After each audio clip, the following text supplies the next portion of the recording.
Hey, this is Jay Lynn Warner, Upper Deck sketch card artist, and you're listening to the Marvel Card Collectors Podcast with Ian and Norrin. Happy collecting.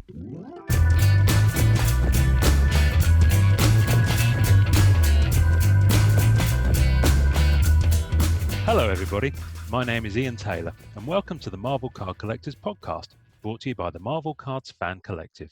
You can find our two groups on Facebook, details of which are at the end of this podcast. With me is my co-pilot in all things Marvel cards. He dreamed of the God of Thunder last night and was definitely Thor this morning. It's Norrin Rad. Everybody, there it is. We're getting off to a good start. We're getting off to a good start. We are. We're getting off to a good start. Because we're on video as we talk because it helps maintain the magic. Yes. And you've had a haircut, sir. Oh, you're looking trim. You're looking. Thank you're you for looking noticing. Good. Yeah, you're Thank looking you for good. that. Yeah, no, it's good. I have to start looking presentable. Yeah, unlike me. Although I do shave it every week. You seem okay though. Yeah, it's okay. It's out of control. Anyway, hello everybody. So what's happening? So we just started talking about what I've been up to today, and I thought, you know what? Hold on, let me start recording. And this is absolutely nothing to do with Marvel cards, but what did you ask me just before when I started answering? So let's cue it up again. I asked, how was your morning? And did you get to go on the lighthouse? Yeah. The Helter Skelter? Is that right? Yeah, it looks like a lighthouse. It does. It does look like a lighthouse. It's so I live in Norwich, which is a cathedral city. In fact, there are two cathedrals in Norwich, but the biggest one and the oldest one, which is kind of best part of 1,000 years old, has, and it's huge. I mean, it's a big ass building. You go in there, and for some crazy reason, they've decided to put either Victorian or an Edwardian Helter Skelter. So it's a wooden kind of fairground ride. For those who don't know what it is, and I will post pictures of it on the tasting notes. And basically, it's something you climb up inside it, up the steps, and then it's got a slide that kind of spirals around the outside, and you just slide down it. So it's a ride. And we went there today, myself, my wife, and my daughter, and we got there, and it's been so popular and so successful that we rocked up at about 10 a.m. and they said that the next tickets available, because it's free, but you have to get a timed ticket, were between 1 and 1:30, and we were like, is it though? Is it though? Holy crap! Yeah, so we were like, yeah, well, it's cool, it's fine. I kind of knew that would happen, having heard from colleagues at work who'd been there and tried to go on the thing, but it's absolutely bonkers. It's mad. Inside a cathedral, they've built Helter Skelter, and the idea, I think, behind it, and I'll post a link to the news article I sent you with the video. Yeah, please. It was really cool to see that, actually. Yeah, the lady, the dean, who runs the cathedral, she's got some pretty good idea. You kind of think as people in that position in churches being quite stuffy and quite, fuddy-duddy and quite old and musty, but she's got some bonkers ideas about how to bring people into the cathedral. And it's a free cathedral to go in anyway, and it's always full of people and tourists, and it's got loads to look at. So, but she had this idea to bring it in there, and I think the idea being is that you could see the cathedral from a different perspective. Yeah. You're actually going up high within a really big building and seeing it. Well, you get to see the ceiling. I mean, how magical. Yeah. So it's great. But I didn't get to go on it, but I got to look at it, and my daughter enjoyed running around. So that was good. So that was all good. So that was my day so far. That's a good day. It's not bad. And now I'm here talking to you fine people. So the day is getting better by the second. So speaking of good days, last night I posted on the Marvel Masterpieces Collectors group, and if you're a fan of Marvel Masterpieces, could be a new security unit. Well, it sounds like the name of the guy in the cop hat in Village People. If you're a fan of Marvel Masterpieces trading cards, or even if you've got no idea what they are, but you quite like the idea of them, join MMC if you're not already on there on Facebook, and gaze in wonder at the wonderful art in them. And so every day I post a picture of a card, of the daily masterpiece that I doth speak of. And last night I happened to post the Wolverine canvas card from Simone Bianchi Yeah. for Marvel Masterpieces 2018, and I did it just before I went to bed, so 11 p.m. 25 minutes later, Simone Bianchi on his own feed posts the original painting. And I was like, No. I tagged him in it. I was like, kind of thinking, maybe he was up late and he thought, you know what, I'll have a go at that too. So he put out the picture. I like to think it was random, but I shared it with the group this morning and said, even Simone's getting in on the act. So thank you, Simone. Good evening, sir. I mean, yeah, that's awesome. So yeah, I mean, but it is. I mean, we talked about it at length, so I'm not going to go on about it now. But it's of the two Wolverines, because we talked about the two Wolverines in that set. Yeah. The one with the snowy mountain backdrop, and then the one that's used in the gallery card, the canvas gallery. Yeah. I have to say, the canvas gallery one is slightly pipping it for me in terms of it's like choosing a favourite child, but because they're both awesome. But something about the canvas gallery, because Wolverine is airborne. Yeah, it's a very cool card. It's a very cool position and pose for Wolverine. Yeah, and it's very epic. Yeah. I think I like the snow one better.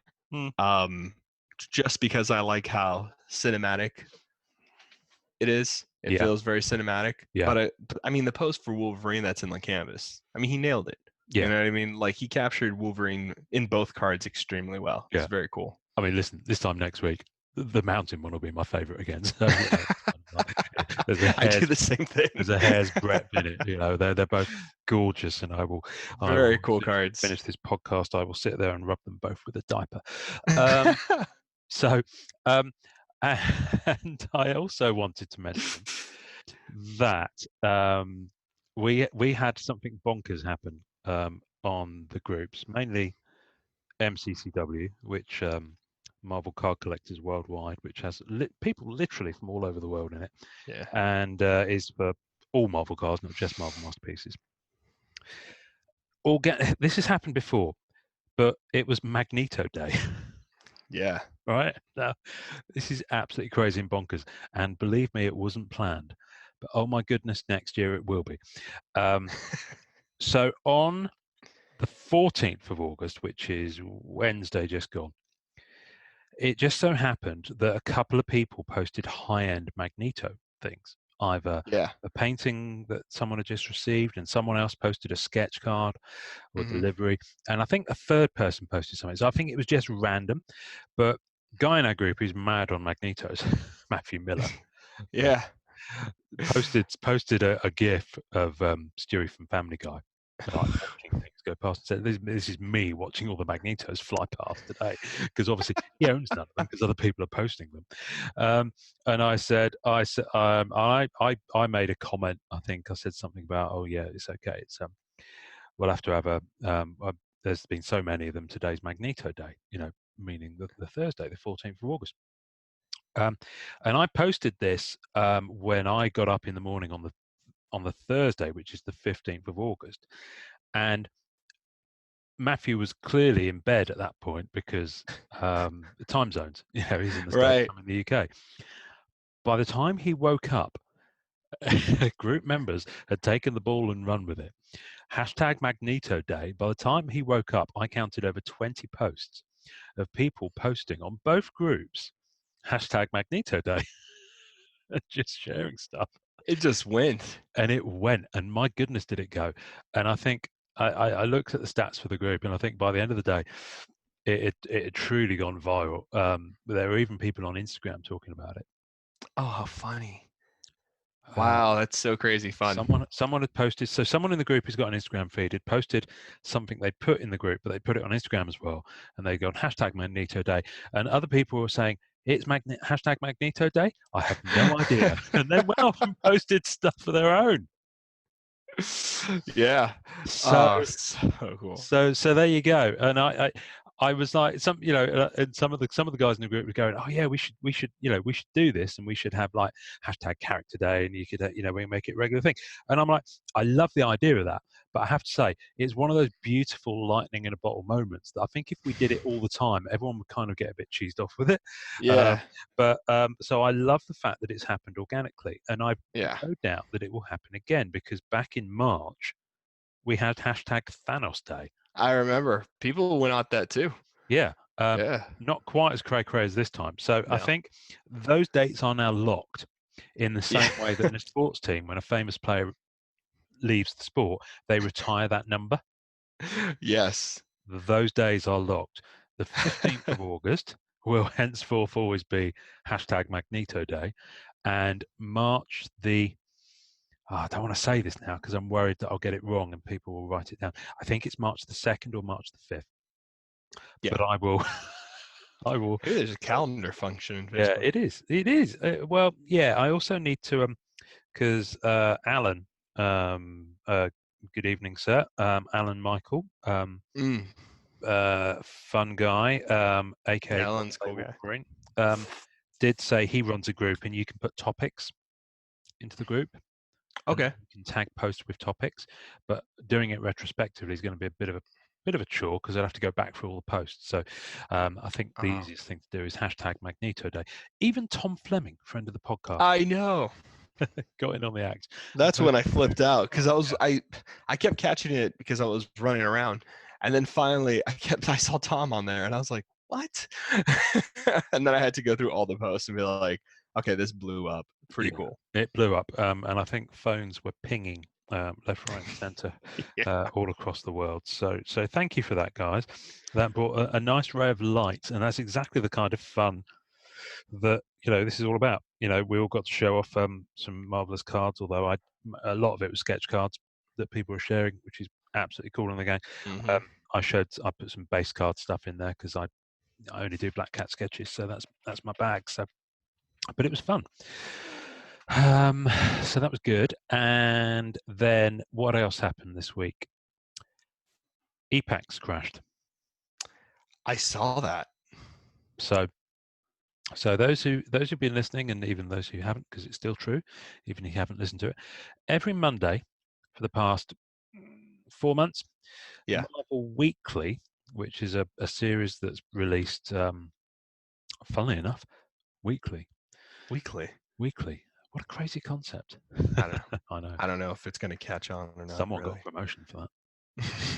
Someone got a pay rise. Yeah. That was a good idea. It was pretty smart. I mean, I never would have thought that would have taken off as it did. Yeah, and then some. Well, I've previously stated and gone on record on this podcast, and you can rewind and listen to it.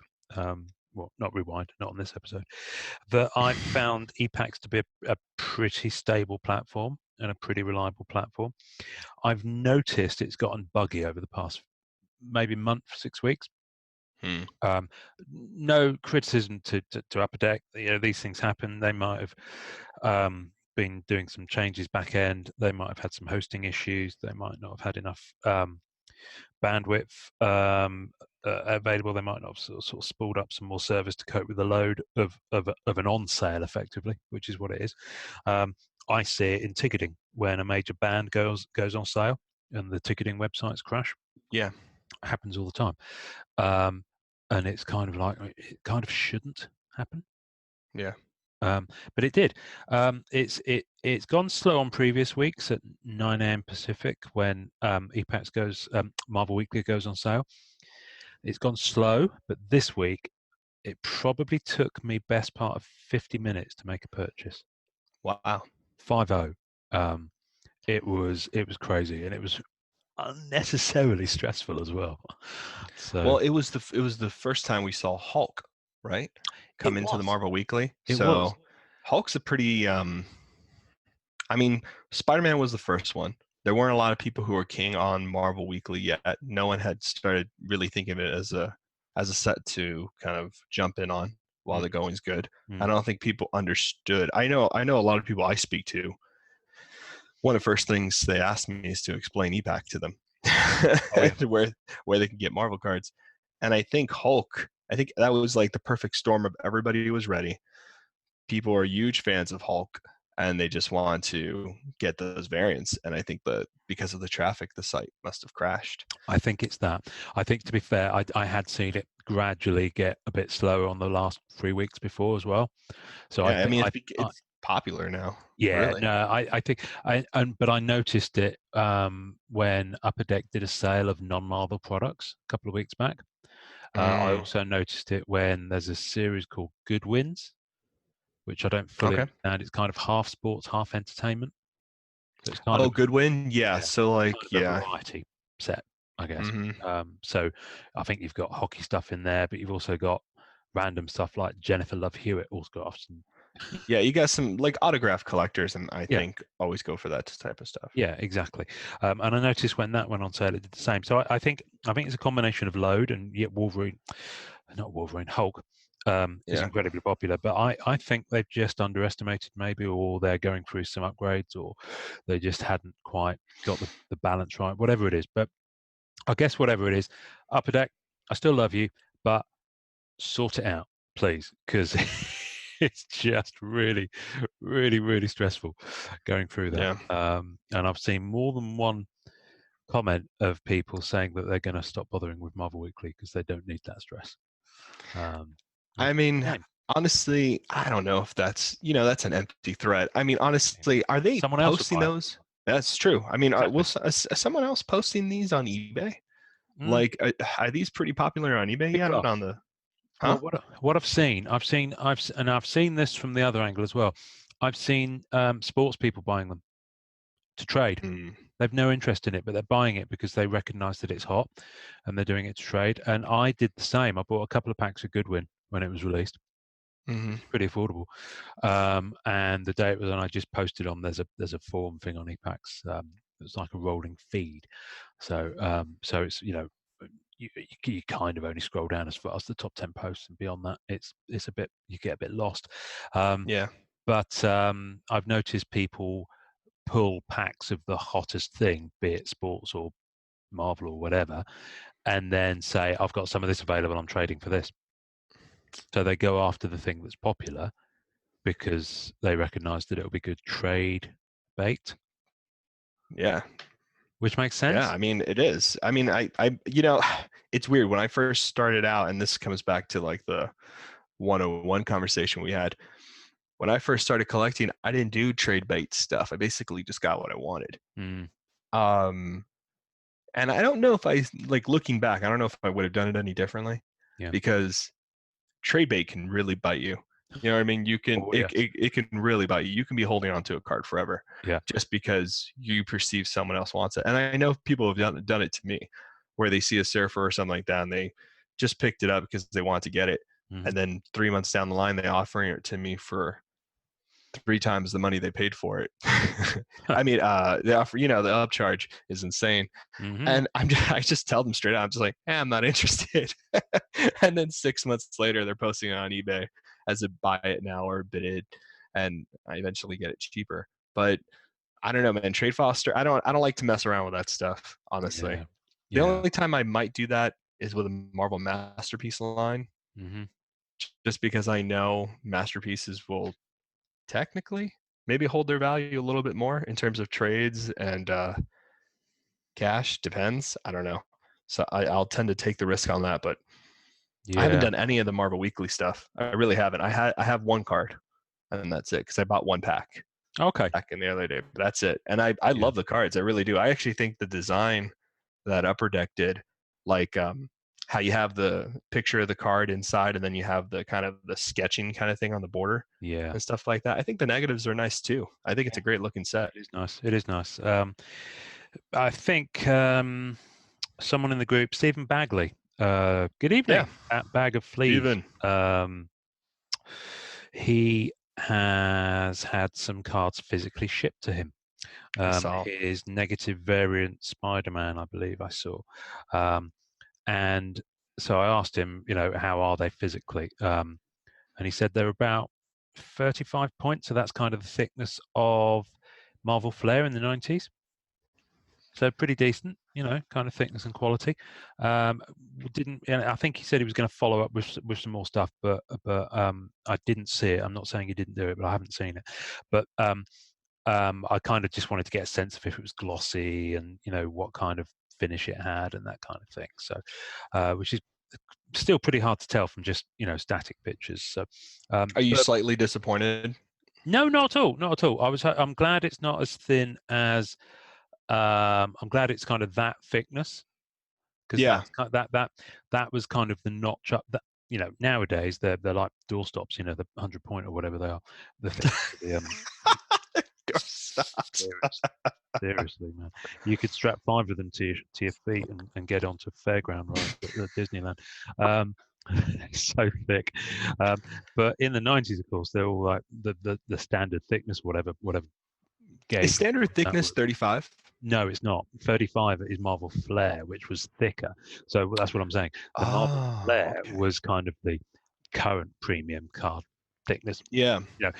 Equivalent to at the time, that was considered like the quality, because it's a thicker card, and it felt... I remember, and then they came in the boxes of the packs, which I love. Yeah, exactly. I still think Upper Deck are missing out on a trick by not creating some empty wrappers for Marvel. Yeah, I think that'd be a really cool, like, little collector's item that they could do in their store or something like that. And also Upper Deck, I'm just going to say one more word to you, because I know you listen. Binders.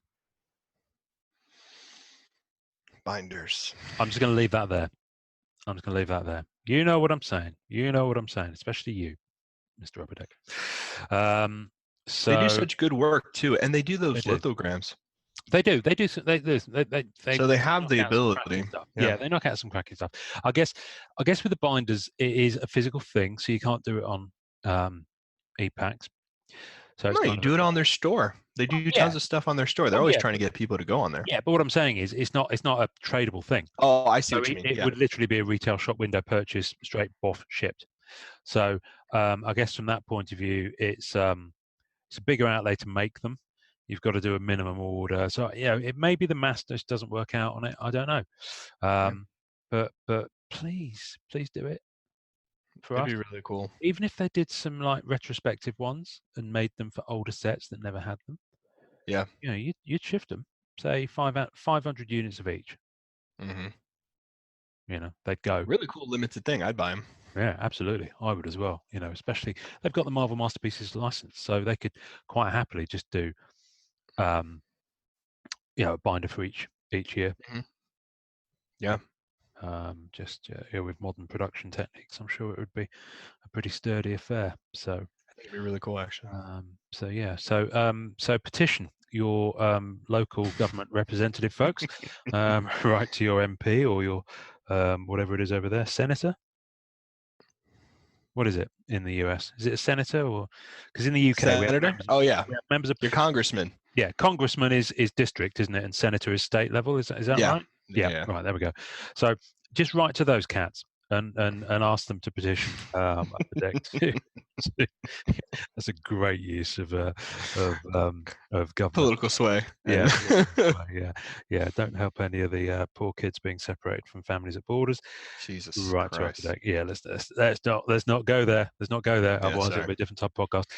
Anyway, so we are going to this week talk about Cards 101 Part 2. Cards 101 Part 2. Yay! Cards 101 Part 2. How excited are you? You are really excited today. You're bouncing around there, aren't you? You've just eaten something, I can tell. Oh my God, I'm so sorry. I'm trying to be so slick. My wife just made cookies and I'm fat. And she came in here and she was like, "Do you want a cookie?" Where's mine? In like sign language. I feel bad. I wish I could just send it to you right now. I'll go to the post office. I've got a cup of tea. I've got the other half of it. Okay, good. I was trying to mute it and like not be distracting, but my fat ass can't help it. If you crack on, I'm sure. Listen, people would probably pay good money to hear any one of us chewing for an extended length of time. So it could be the way to monetize this podcast, right? Oh yeah, I wanted to talk about my Kickstarter about that. I haven't talked to you about my big ass crazy idea, and I'm going to talk to you about it off air. Oh boy. it is properly cray-cray and properly ambitious as well. I'm excited. I like ambitious Yeah. and cray-cray. I know it's a bonkers idea because it's scary to think about attempting it, but it's wonderful to think about pulling it off. Okay, I'm excited. I'm actually making really excited. You're So really intrigued, aren't you? I'm in. So, yeah. So we'll talk about that off the air because I don't want to get anyone's hopes up and fail to deliver. As the former future Mrs. Taylor found out. Anyway, so what am I talking about? So messed up. Aw, that's not true, buddy. I jest. So what? I've lost what I'm talking about. What we're talking about? Cards 101 Part 2. That's right. Yeah, we went on Cookie's side quest. So I guess my question is. Damn it. Can I call you Cookie? It's always my fault, man. I am Mr. Sidequest. What is wrong with me? That's I'm quite focused. all right. Listen, I'm in a tower without pets or children. You know, I'm in my loft. Whereas you clearly have things happening. Do you have more cookie to eat? No, I'm done. You sure? Okay, because I can talk and that you. No. I'm solid. It was just a taste. No, that's quite all right. So, Cards 101 Part 2. Cards 101 Part 2. So we had some cracking feedback. I tell you what was interesting, and this is no criticism whatsoever. I do find it quite curious. Tamron, the fella who asked in the first place, I've no idea if he heard it or if he's listened, because even though I tagged him on the post, he hasn't come back at all to say, "Oh, I found that really good," or I haven't seen him liking anything. So, Tamron, I hope you're okay. I'm guessing you're busy, doing your stuff, living your life, and I hope you are okay. But this one is also for you, buddy, because it all started with you. It's a cracking question. It was an awesome question. Yeah. So I hope you do dig these. So we had some folk basically add some more things, more comments really, and more suggestions. I just thought we'd kind of talk through them. Please, some of them are great. I'm looking forward to it. So first of all, Kevin St. Jack. Good evening, Kevin. Kevin's the man, by the way. We got to get him on this show, man. That guy is amazing. There are lots of people we want to get on this show. So first of all, I'm going to put an apology out now to people that we have talked to, because we've kind of stopped reaching out on it a little bit, or at least I have, because I'm aware we've spoken to some people and they have promised to come on, and yeah, it's kind of crazy just figuring out the schedule for it all, because you've got a life, I've got a life, we're in different different countries, for goodness sake. And I kind of don't want to mess anyone around. And we did do a recording. We had a second artist interview, and before this episode drops, I'm going to speak to that artist, so I'm not going to mention his name now. And he's probably sitting there wondering when his episode's going to pop up. Unfortunately, the audio quality, various reasons, was just so ghastly that the episode is lost. So we are barely in double figures in terms of episodes. We already have a lost episode. Yeah. Which is kind of cool, but I also feel quite bad. Version. Yeah, exactly. It'll be outtakes. So I feel kind of bad. So I need to reach out to that artist and say we tried to rescue it, we couldn't. It just, there were snippets, but it just didn't hang together as an episode. So it really didn't. So I tried. I couldn't. Do it. We've had to just say we can't, because we need to keep up a decent, a level of quality I would hope that we aspire to, as hopefully our listeners enjoy. So so we will reschedule for that artist, but we've kind of got to the point where you're busy, I'm busy, we had to have a few weeks off, we had some in the bag, we've used those, so we're now kind of recording as we go. So we will have more interviews on, and we will have more people on, and Kevin on the kind of collector side of the spectrum, because we don't just want artists and manufacturers and people who work in the industry on, we want people who actually collect the cards and are passionate about them, like thee and me. Yeah. So Kevin, we've talked about sketch cards, and there's a fella called Chris Mixer as well. Yeah. Good evening, Chris, who I believe is a writer for Beckett. and does a sketch card. Oh yes, dude, that guy. Yeah. Update. Yes. So so Mr. Mixer, Mixy Mix. Mixy Mix, poor guy. Probably terrifically disrespectful to you because I don't know you, so I shouldn't be giving you a nickname. However, we're all friends in Marvel Cards. Very So what I would love to do is actually find time outside of being a father and having a job to reach out to you and talk about and schedule Sketch Card History Part 1. Oh man, that'd be amazing. Which is, and I figured having Chris and Kevin on there would be my ideal. So we'll have a 4-way. Yeah, and we could do like a collector's roundtable type of thing with them.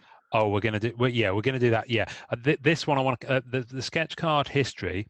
I think would be good to keep quite focused, but we'll go into more. No, yeah, that's what I mean. Yeah, we'll do well, we talked before about having a high rollers table where people who kind of. Oh yeah, that's right. Yeah. Have maybe a little bit more income to spend on cards, and boy, do they ever. Anyway, so Kevin St. Jack, I floated the idea about having a card mentor. So I thought that was it's a pretty idea. Anyway, Kevin's feedback. I'm not just going to read things out. We are going to talk. No, we'll just talk about them. But I am going to read them out, and then we'll talk about them. Got it. See what I mean? So Kevin was like, having a card mentor would be pretty neat and helpful. Being a card mentor would probably depend on your personal level of status or comfort level within the hobby, though. Passing on experiences to others without feeling that person will develop into competition for cards you'll want in the future is sometimes difficult to put aside for the benefit of others, which spoken like a long-time collector. Yeah, which is so true. Fair point. And it's I don't know. I my first response was that's a little bit cynical. No, I don't mean this in a disrespectful way, Kevin, but I'd like to think that just people are inherently good. Yeah, that side, the one of the less comfortable things about the hobby, about people becoming competition, whether it happens a lot or not, I don't necessarily think it does. I mean, I think it's good to have people chasing cards. I think when it comes to one-on-ones, it gets a bit scary. But I think aside from that, I think the kind of scale we were talking about was just helping people who are starting out, giving that advice.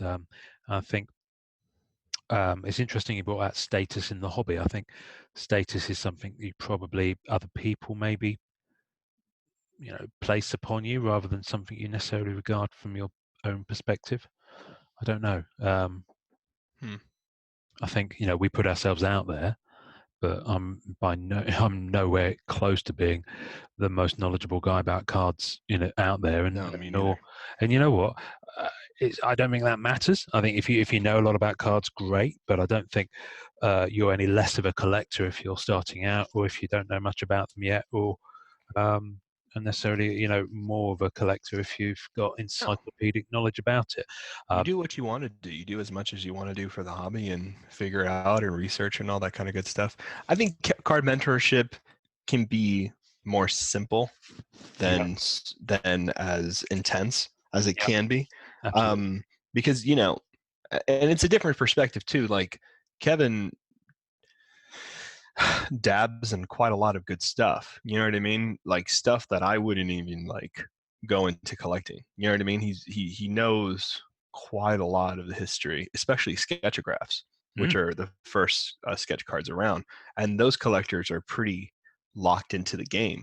Most people who have those collections are people who've been here since the beginning, since the 90s, in terms of sketch card hunting, and their collections are insane and massive. So there is that level of competition that does exist with set collectors, I can imagine, and collectors who are not really focused. Like I help out a lot of people. Because one, it's more in my nature to help people out. I enjoy the conversation. I enjoy the time. Yeah. And I don't really have a lot of hang-ups. I always feel like if I really want something, it will eventually come up. If I lose out on it, and someone wants more, I won't pay for it. I'll let it go and not want it. But I think I tend to help people out more because my focus is so specific on a character. And I don't do full sets really. And if I do full set, usually there's enough of that set to find and go look for cards. You know what I mean? Yeah.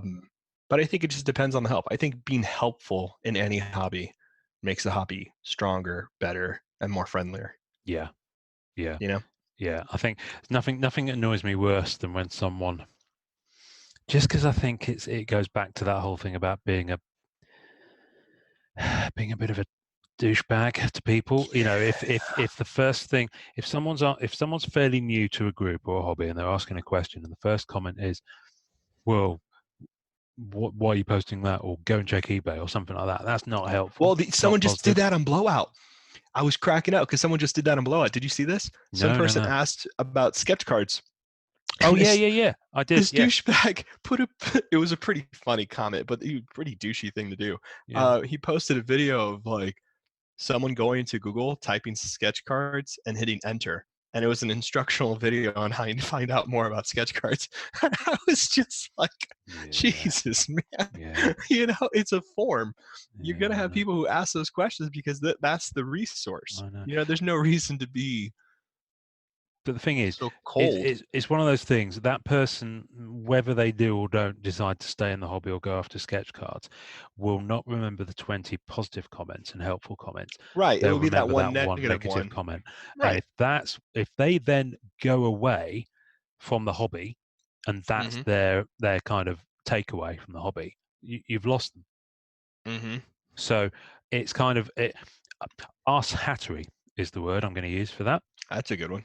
That kind of arse hattery, you might feel big about it when you post it, and you might find it funny in yourself, but it's just not a nice thing to do to someone else. So no, man, that's horrible. I mean, why would you want to put that? That's just aggression. That's just because it's just weird, man. No, man, it's very douchey. Like unfortunately, it is the way of the internet, with people who do that and keyboard warrior it and troll people. It's just it is what it is. So anyway, but that is kind of the opposite of card mentoring, I guess, is kind of the best way to wrap that. And it's a good way to talk about card 101 too, right? Like if there was another piece of advice for cards 101 part 2, I would say identify the collectors who are buying and flipping and stay away from them as much as possible. You know what I mean? Identify the collectors who are withholding information because they think they have the secret to the Holy Grail or whatever, and just go do your own research, or eventually you'll come across a nice group of people. Exactly. You know what? It's the kind of lovely world that we live in that even though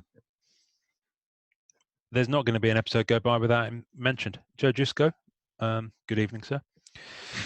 Even though he might not have reached out to us yet, come on the podcast, whatever, that's fine. He's busy. He might not be his thing. That's okay. That's absolutely fine. However, by virtue of the fact that he has just liked one of my posts on Marvel Masterpieces Collectors, and it's just pinged at me whilst we're recording, I take that as he's just come on the podcast. So there we go. He's here. He's here. He is with us in spirit. Bless him. It was funnily enough, it was the Simone Beyond Sheet Wolverine. So I just love that support between the artists.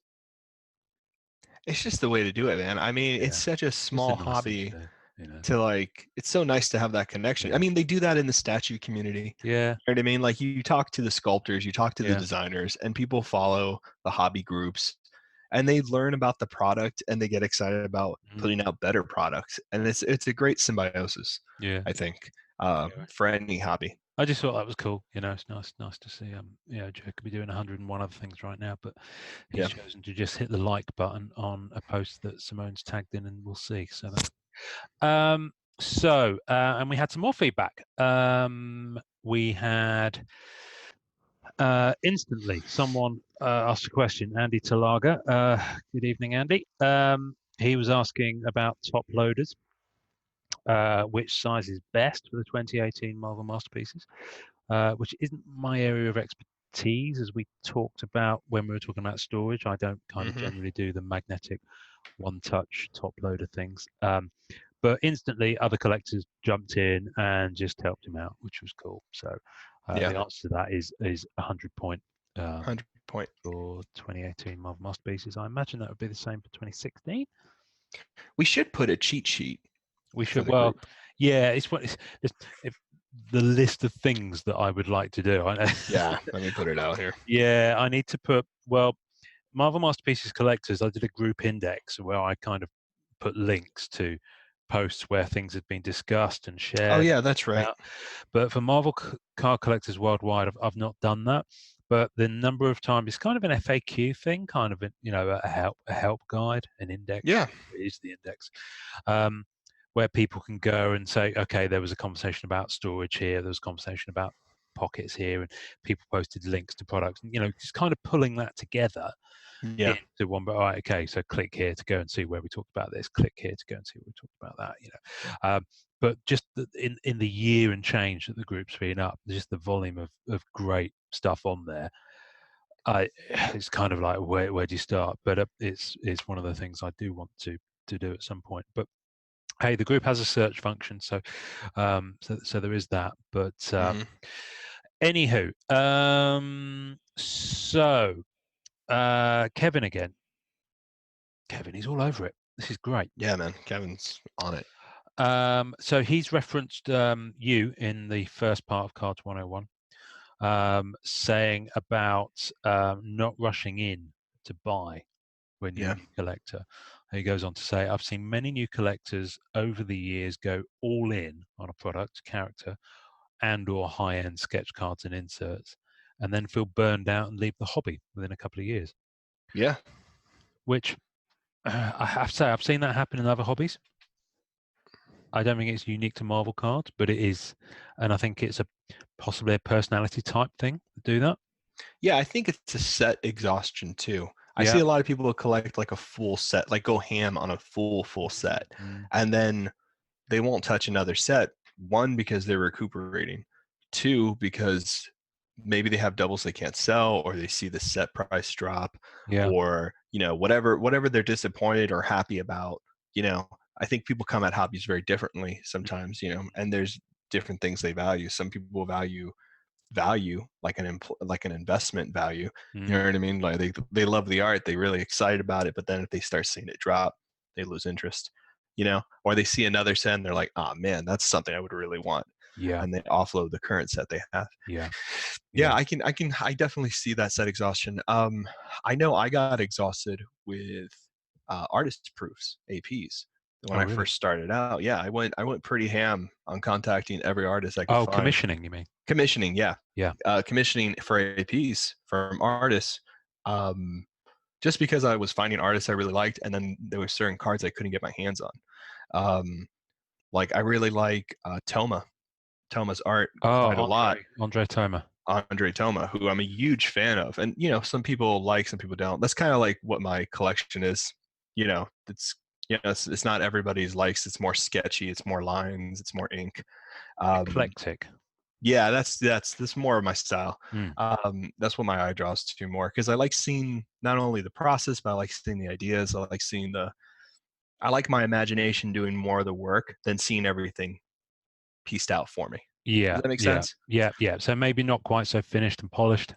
Yeah, like Charles Hall, for instance, right? Charles Hall has a good range of like some pieces that are completely decked out, which are amazing. Where you have the character and the face is done really well and the comic book is behind them, and I'll find that stuff for you. And then you have one, then I have one that's most of it's sketched out and the details are only in the face and it's on a white background. Yeah. I like that one more. Yeah. I don't know. It's not that one is better than the other at all. I don't think that's the case. I think it's just what my eye draws to. But it's just your personal taste. Right. So Toma was somebody who I kept seeing his surfers and his work, and I was like, man, I really need a surfer from Toma. This is necessary for my collection. He's one of my favorites.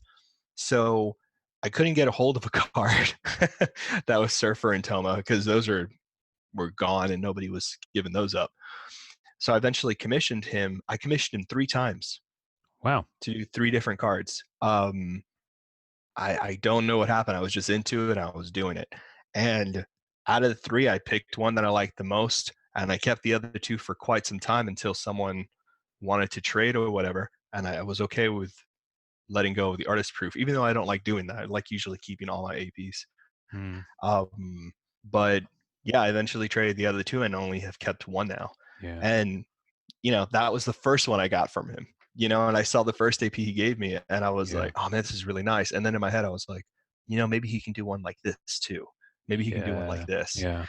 And getting that, what was in my head was, and he did great work, has nothing to do with that. It's just I built it up in my head so much, being new to the hobby and not realizing that cards will come up, that sets do open up, that these artists do draw for sets in the future and stuff like that.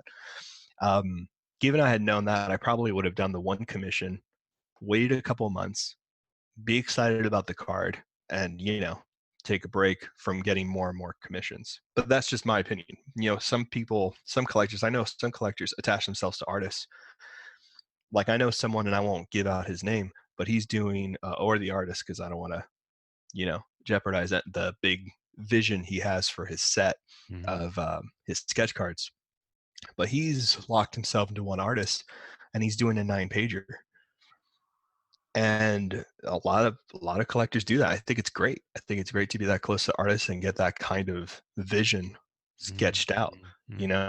For new people to the hobby, for 101, I would say, if you do find yourself obsessed with an artist's work and you're like, I have to get the AP because I'm never going to see a card by them, do 1 AP and then just wait a little bit.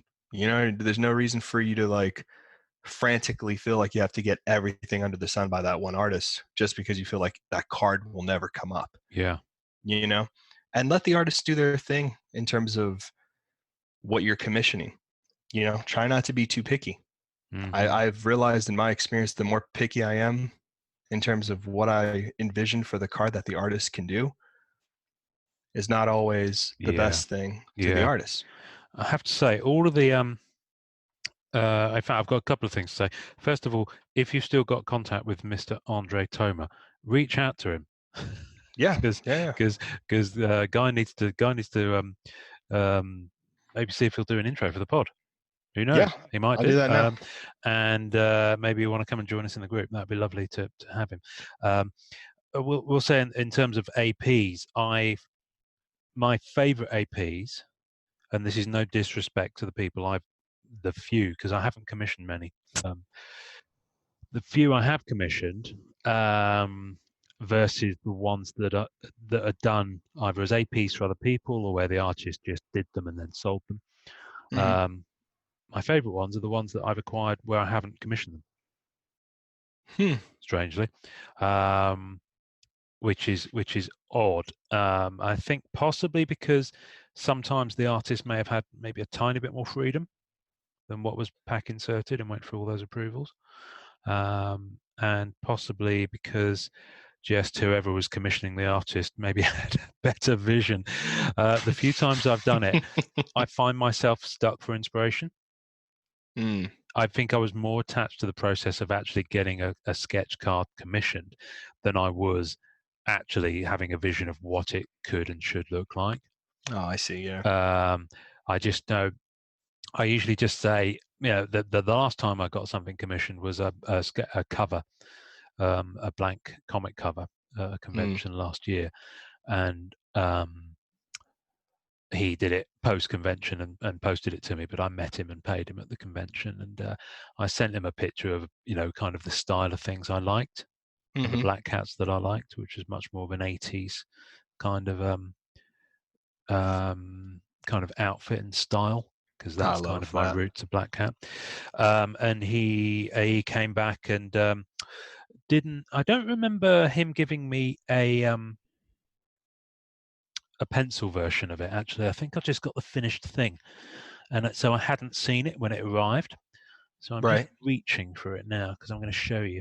And it actually it's absolutely wonderful. So he's, it was good, I think, sending him kind of the mood board, if you like. of the kind of thing that I wanted. But that aside, I think the first AP that I did, I think I'm about to sell. You think what? I think I'm about to sell the first AP card that I had made. Oh, wow. Because I was looking through my collection. It's like, we've talked about, and it just kind of didn't, my tastes have maybe changed a little bit over the years as I've been and that collecting happens. more cards, and it's no disrespect to that artist at all. At all. And it's a wonderful card, and someone else is about to be able to own it. In fact, I did one last year from Masterpieces 2018. I think I'm probably going to part with that as well, simply because it's kind of, when you look at something, you're just not quite feeling it. People send me links often for Black Cat cards that are for sale on eBay. Mm-hmm. And I look at them and I'm like, yeah, it's great, but I'm just not feeling it. Well, it's weird because like when I feel it, I go for it, See, yeah. And I'm probably friends with all the major surfer collectors for sure. There's like 3 of them. I'm actually good friends with all 3. I like them, all 3 of them. But the things I like in a sketch card are completely different from what other people like. Like I even noticed it in the group. Like sometimes I'll post a card in the group, and maybe it's just when I'm posting it. People like it and are super supportive, but it's not blowing anybody away. But I look at it and I'm just like, that's like the best thing ever. You know what I mean? I don't know what it is. I mean, I have such a specific taste. Yeah. I really do. And I think my tastes are becoming more specific. Yeah. As I get older, in terms of Black Cat. Which is why I had a little trim of maybe 15 sketch cards about 6 I've trimmed months ago. Too. Yeah. And I think I'm about to do it again. Because which is difficult for me to acknowledge, but hey, it's going to happen. Anyway, I'm going to hold up to you that comic cover. So it's Amazing Spider-Man 1 of the current volume. That looks great, man. And it's beautiful. And the artist is called Lee Townsend. He's an English artist. He's worked on Spider-Man.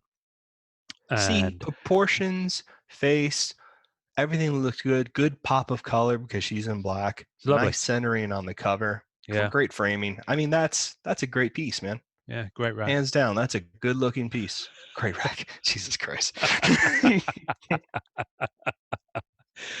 I'll post a picture very of that. Nice cover. I'll post a picture of that on the tasting notes, and you can appraise it for yourself. So I guess this is a long way around of saying, going back to Kevin's about not rushing to be when you're a new collector. It's a marathon, not a sprint. Seriously. Just figure out what you like. Don't let FOMO get the better of you.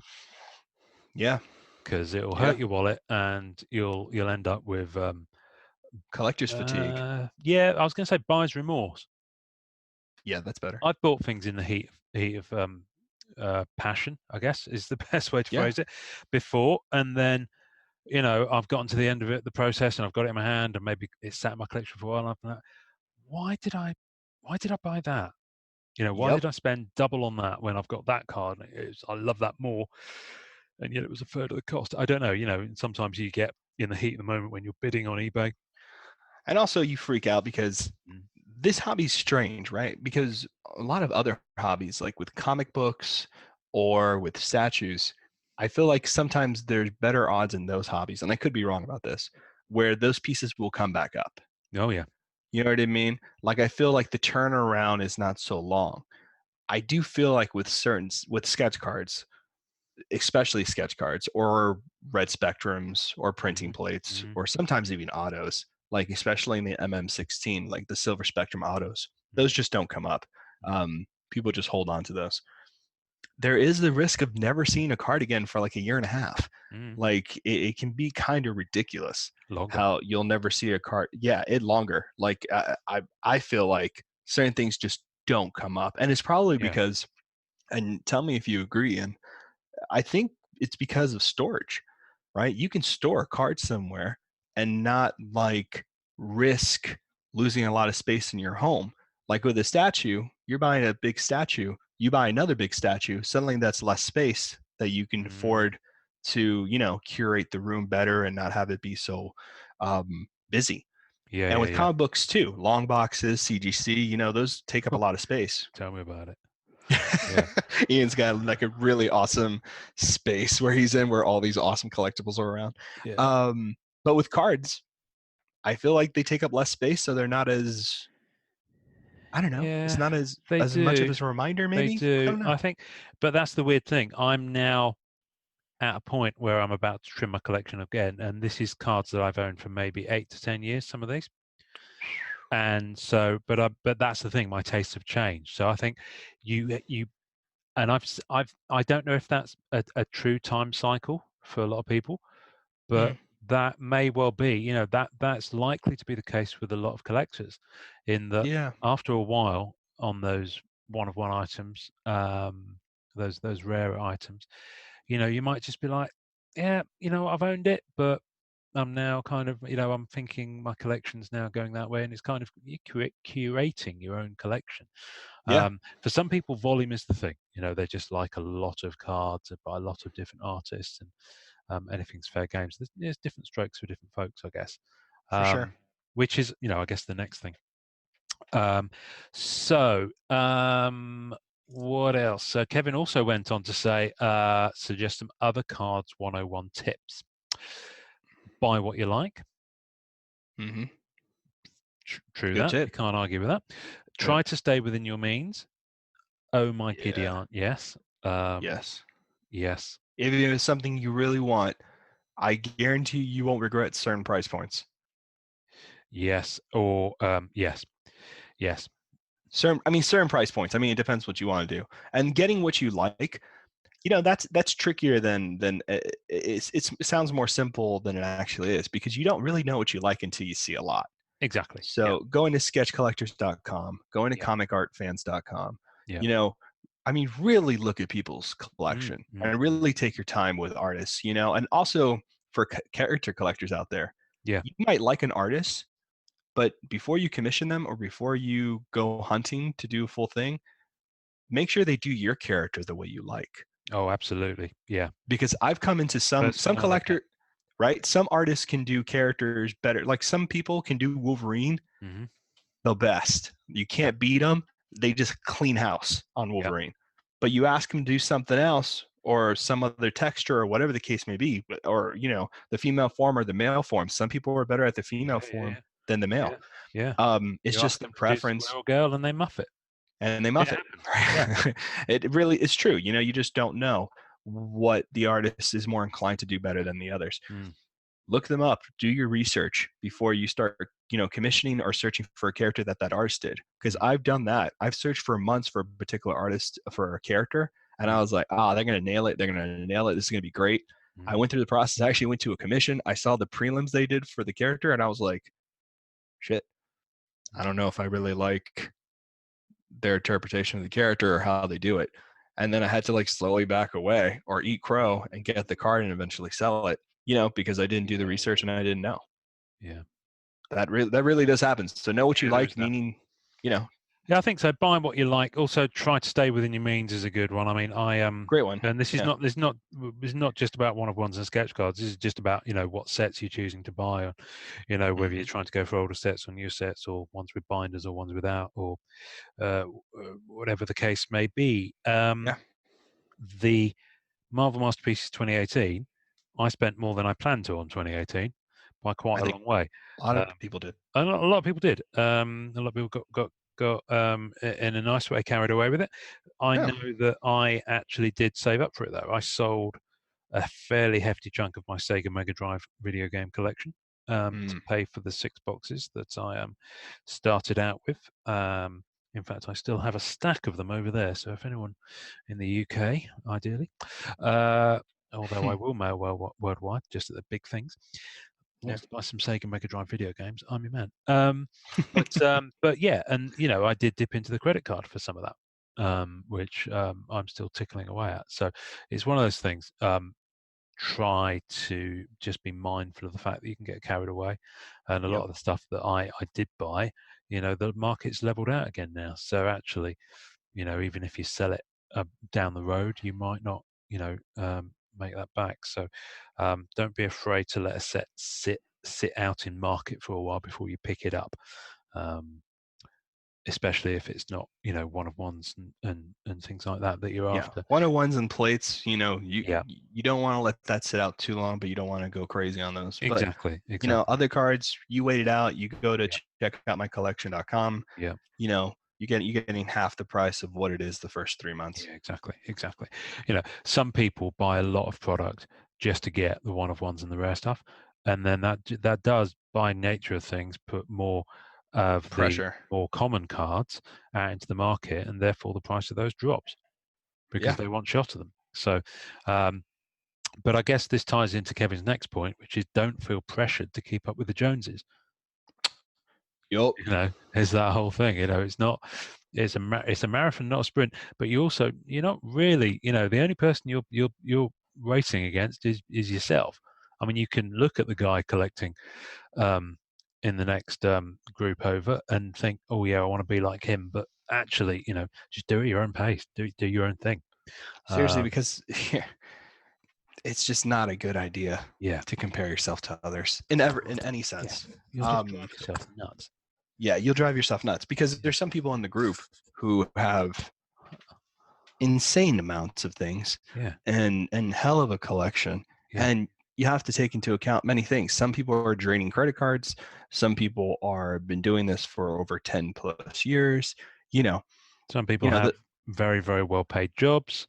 Right. Some people have the wealth inheritance, to pull that kind of stuff whatever it is, or trust funds, or or just have really grafted and made a good life for themselves, or whatever the case may be. So some people are in a position where they can spend more on cards. So I guess it's it's the whole thing about staying know where your kind of sandpit is, and don't be afraid to happily play in it, and not want to play in someone else's backyard. Yeah. And have fun figuring out what you want to put together. Yeah. Like for me, more than half of the fun of the collecting is making my list and being like, all right, this is what I want to go for now. These are my artists that I want to get, or this is the thing I'm looking for. And don't be afraid to be flexible either. You know what I mean? Changing things up, stuff like that. Yeah, exactly. It kind of ties in the next. Kevin had one more, but I'm going to leave that till last. Actually, we'll circle back to Kevin's last point. Armand, good evening, Armand, or should I say Armand, because you're in New Zealand.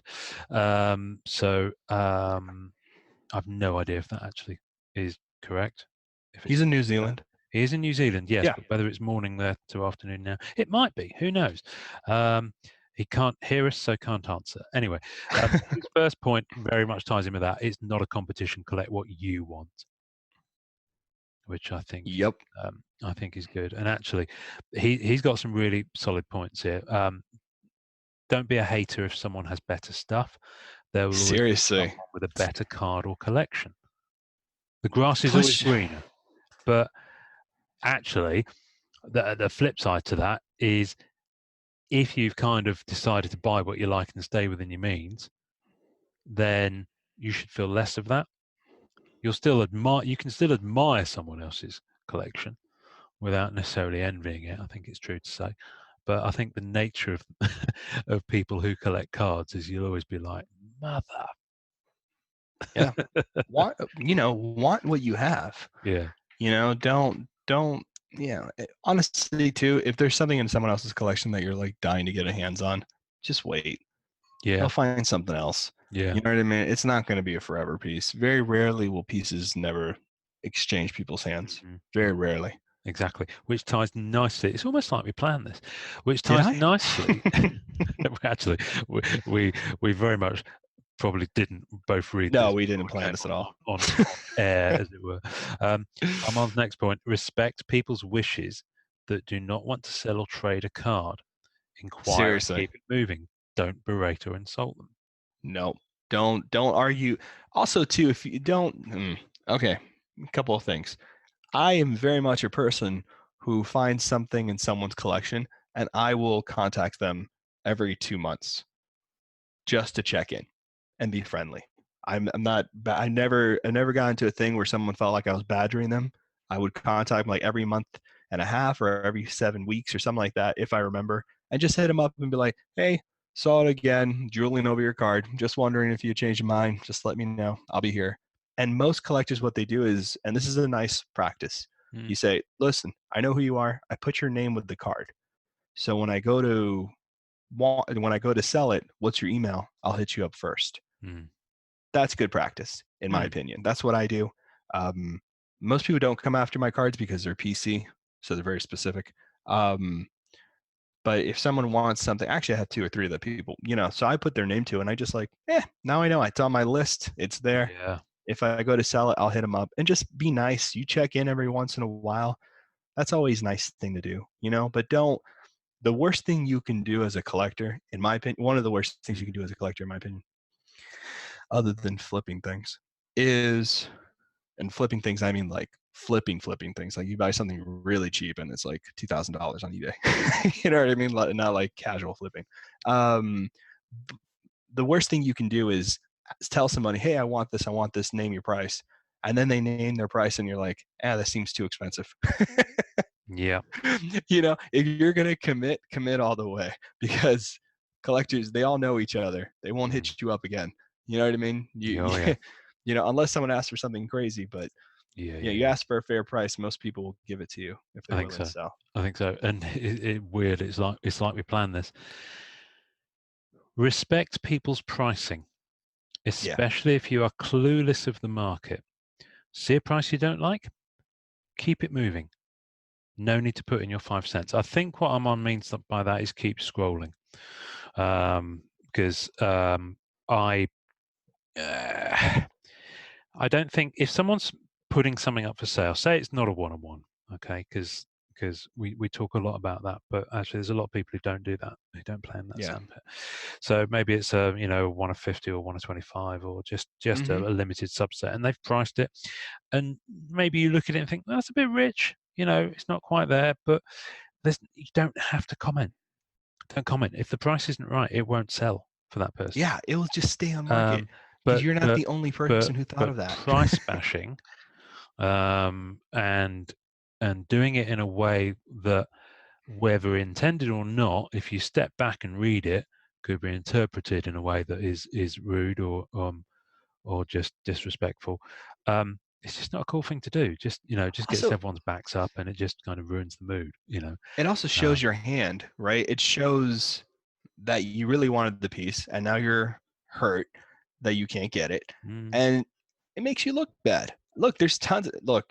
Don't think you guys are alone either. You know what I mean? There's tons of times where I disagree with people's prices all the time. Yeah. Because I'm a cheap. I disagree with prices all the time. I really do. I do. I see people post things and I'm like, that will never sell, or whatever comment I make to myself.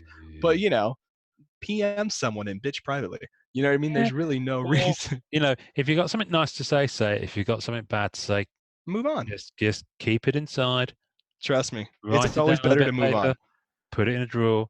Yeah. Step away from the keyboard. See, that's the way to do it. Don't engage, man. It's not worth it. And then, back up your trade valuations with very least current or historic sold data, or use some logic and extrapolation. So this is just go to eBay. Yeah, it goes back to the sold listings. Yeah, that's it. That's all you have to do. We did. Just value it. Look at sold listings. That's it. If you can't find a specific card, so if it's a hollow foil speckle from Masterpieces 2016, but there's only one sold of those, and price looks a bit okay, I can't really base it on one.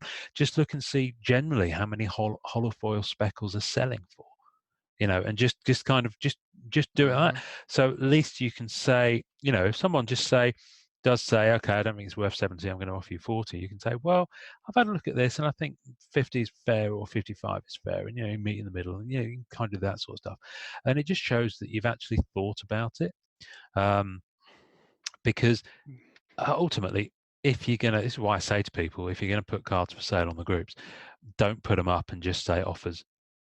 Yeah, don't say off, and don't be sensitive about offers either. By the way, that's the other thing that drives me crazy. If you say to me, here, I'm pricing this card here, but I'm open to offers. Yeah, and that's someone fine. gives you an offer and then all of a sudden you're personally offended. Why? You open that door. If you ain't selling it for less than what you want, then don't put offers. Yeah, exactly. So, but ultimately, if you want to know how much a card's worth, do your homework. Yep. Have a look. That's a pro tip for real. If you're stuck, ask for a valuation. And Right. if you get a valuation, you're happy with it, then do a sales post. It's not, Yeah. it's not. You're not going to shame someone into lowering their price. Yeah, exactly. That's never going to work out for you. So anyway, all good stuff here, Tamron, and Pankit, the man. He's cray. I love him. Yeah, he's awesome. Here's my 2 cents on the 101 of collecting cards based on my experience, and that's ultimately all this is. It's based on your own experience. That's it. As journey people, not journeymen, journey people through the hobby. It's about having fun. Amen, brother. Mm-hmm. Enjoy the journey and don't make it stressful. So yeah, exactly that. Words to live by. If you're getting het up about something, if you're getting stressed out about something, if something is cheesing you off, I guess it's easier to say stop typing and walk away from the keyboard, but at the very least, have a think about what do you actually seriously expect the other person to do about it. Who are you taking that on? Exactly. If it's a what's the result you want from that conversation or that aggression? If it's a market moan, fine. But if it's directed at a person, then what are they going to do? They can't change anything. So just enjoy yourself. Don't let it get stressful.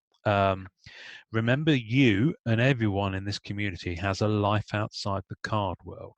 Mm-hmm. Family first and patience is the key when dealing with a fellow collector.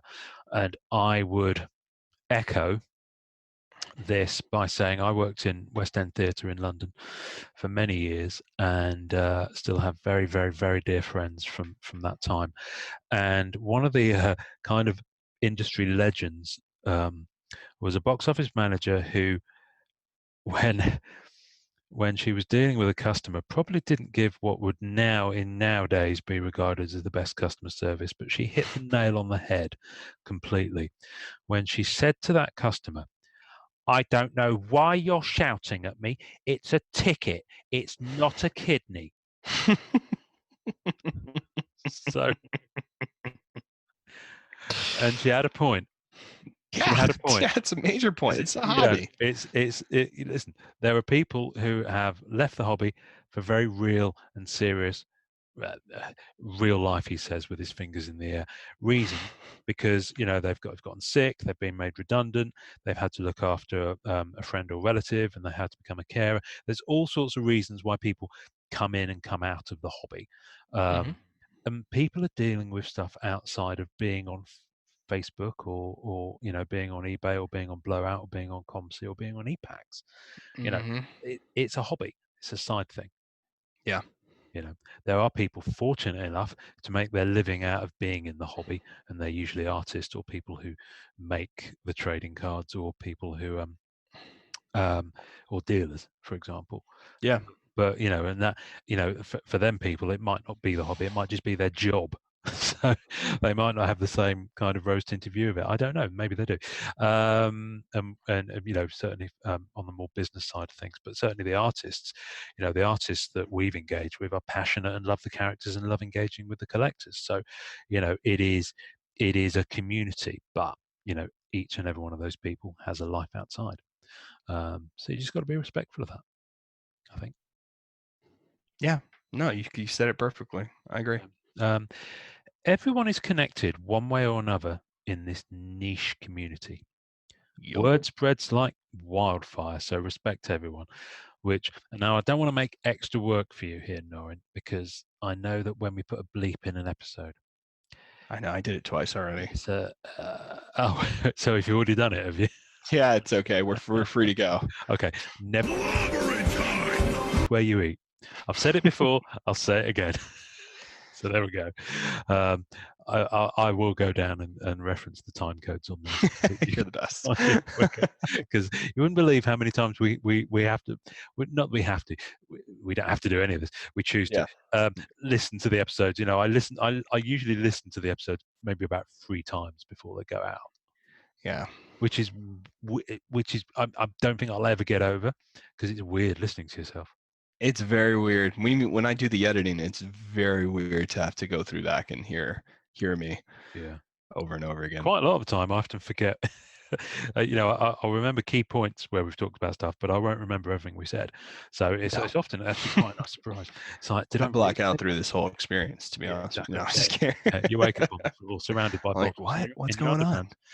underpants. I often wake up on the floor in someone else's underpants, but that's beside the point. Although a lucrative, it is not an easy investment. I think he meant to say, although a lucrative hobby, maybe it is not an easy investment to turn around in a short time. So avoid burning out. I guess so. If that's what you're in it for, it's not what I'm in it for. I'm in it kind of, because I enjoy getting the stuff I enjoy, and I like the thrill of the hunt. I think, as you said on a very early episode, those 3 kind of phases of collecting. Mm-hmm. Do you remember that? I think so. Briefly. It was absolutely. If you want me to recall them and tell you, then no. Yeah, exactly. Well. You know what? I am gonna, because that was I think it was in the very first episode, actually. I'm sure. The 3. Yes. That was in the first episode. And I have been wanting to revisit and talk about those, because I think they those were good. Have a little bit more space. So maybe now's the time, if you can remember them. Maybe. No. Can you remember them? No, exactly. I can't remember. Right. Let's have a rejig. And it ties in with your comment on a few episodes later where you said the term professional collector. And yes. So what I want to do is I want to revisit both of those things. We'll have a little listen off air, obviously.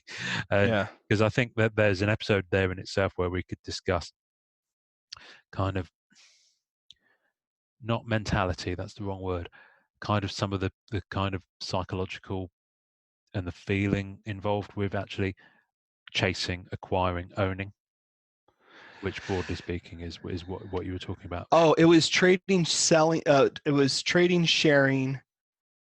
Last one was sharing. I think hunting. The middle one was hunting. Maybe hunting, trading, sharing, something like that. Listening for people. Yeah. So yeah, I think there's a lot of processes with collecting, and for me, I do like the investment side. I do really enjoy charting what cards hold value, what cards don't hold value. Yeah. I don't know. It's not something I use to flip on people or to do any kind of crazy stuff like that. I really don't. I really do just buy what I like. And then my taste will change a year and a half later or something, or there'll be something that comes up. Because I fund the hobby with my own hobby. I don't fund the hobby with money for my paycheck. I try to keep it as a recycled kind of thing. Good Lord, I do. I try not to. I mean, it's not like I'm successful, but I very much only buy things when I have money in my card collecting hobby fund.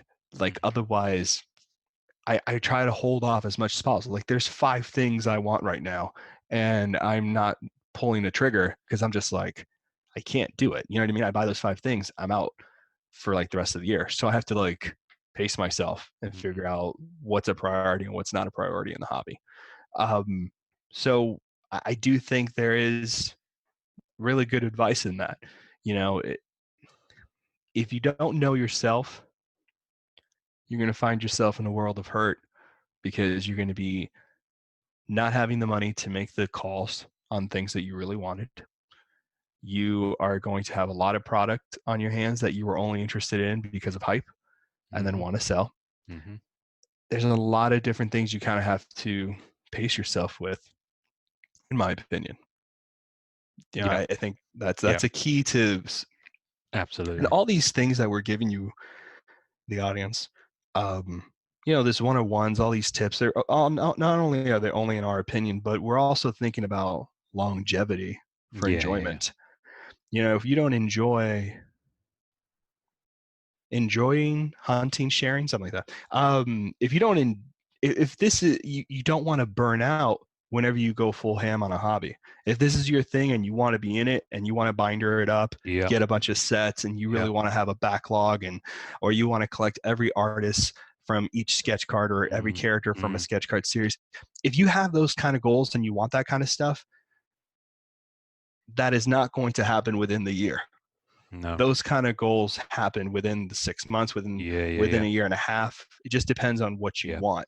So I think this hobby more than others, very much when you get deeper and deeper into it, you realize how limited product is. Yeah.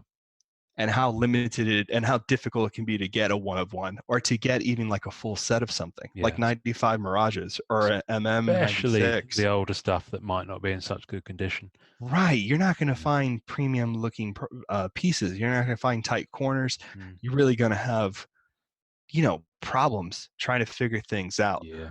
That's why it's better. And the way to get around that is you get deeper into the hobby, you join a group, and as you get deeper into the hobby, you start to figure out, oh, this person has 10 boxes of this. And I want to buy a box because I want to feel nostalgic. And I want to get this box. But I know this person, and I know they keep their boxes in an air conditioning unit. So the cards are not going to stick, hopefully. I know the boxes are clean because they have them there. You know what I mean? Instead of buying from someone somewhere else where you don't know how they keep their collection. Your money's not being flushed down the toilet at that point. It just depends. It depends. Yeah. I don't know. That's what I've learned. Yeah, I think it's good. Well, it kind of all ties into Kevin's last point that I said I'd circle back to. Enjoy the hobby. So you can't really say, you can't say fairer than that. No, you can't. Which reminds me, there's a joke. Man goes to the doctor and says, Doctor, I can't pronounce my F's or my T's. The doctor replies, well, you can't say fairer than that then. Wow. I went there. I've got loads of really bad jokes like that. That's good, though. I mean, I think people will look forward to them. Yeah, Ian's Joke House coming to a podcast. Never. Cards 101 Part 2. I think, listen, there may well be a Part 3. Depending on if people have any other feedback. You mentioned there it wasn't it's just our opinions, but actually the things we've been talking about here are other very, very seasoned collectors as well. So I think it's good that everyone's kind of coming to the same kind of conclusions, and hopefully Tamron or any of you other guys listening who may be thinking about I quite fancy getting into some trading cards. What kind of things do I want to collect? You'll have an idea where to start and what to do. I mean, we were very much practical in Cards 101 Part 1 in terms of we were storage and things like that. So I think it's good to have some of these bigger kind of ideas, if you like. So which is good. I'm going to talk about our intro on this episode now, and give a shout out to Mr. Jalen Warner, he of sketch cards on Marvel Masterpieces 2018. I know he did. I can't off the top of my head remember which other sets he has worked on, but he did some absolutely incredible cards on Marvel Masterpieces 2018. He was also at San Diego Comic-Con recently, because I'm just looking at his Instagram feed. He's got himself a nickname of the Mighty Moose, and I've no idea where this I like has that come from. Anyway, he's on Instagram as JL Warner WARNER 72. Which makes you a year older than me, if that is indeed your age, sir. Describes himself as dad, cartoonist, sailor, run and gunner, veteran. I believe he served in the Navy, judging by some of these pictures. So although you weren't in the although I'm not American, I can happily say thank you for your service, because looks like he did some good stuff. And where else is he on the interwebs? He sent me a link. Here we go. His Facebook page is The Adventures of Mighty Moose. He's also on Twitter at Josh_L_Warner.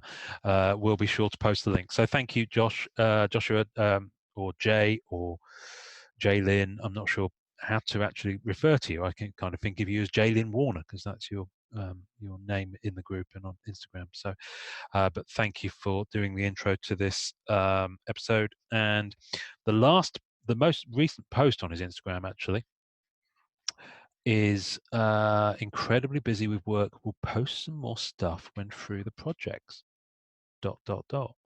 Interesting.